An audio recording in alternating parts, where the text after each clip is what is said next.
kamalan. Ikaw aking inay, ang aking gabay sa landas ng buhay, sa aking pagtulong.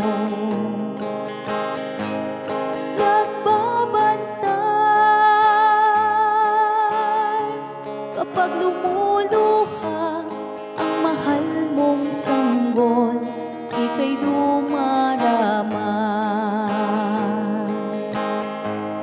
At kung mayroong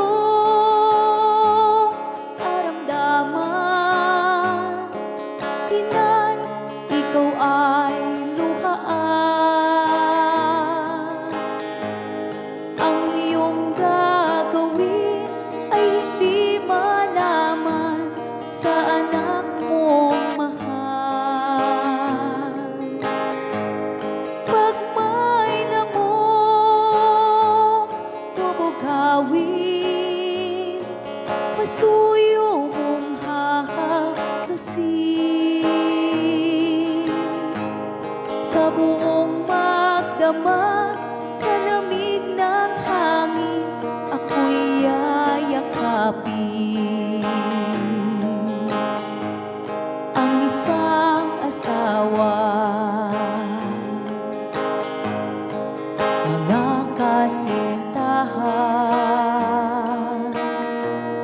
kay daling hanapin sa balat ng lupa ay matatagpuan.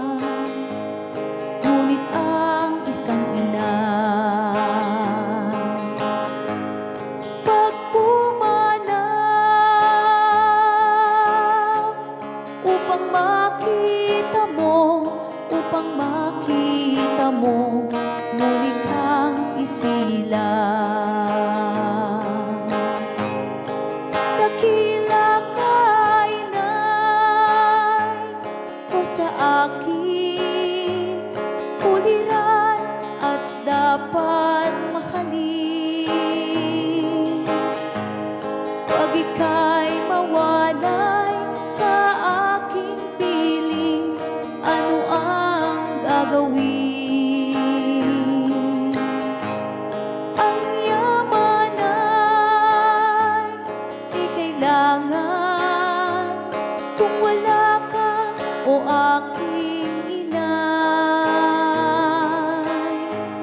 Sa mundong ibabaw, wala kang kapantay, dakila ka, inay.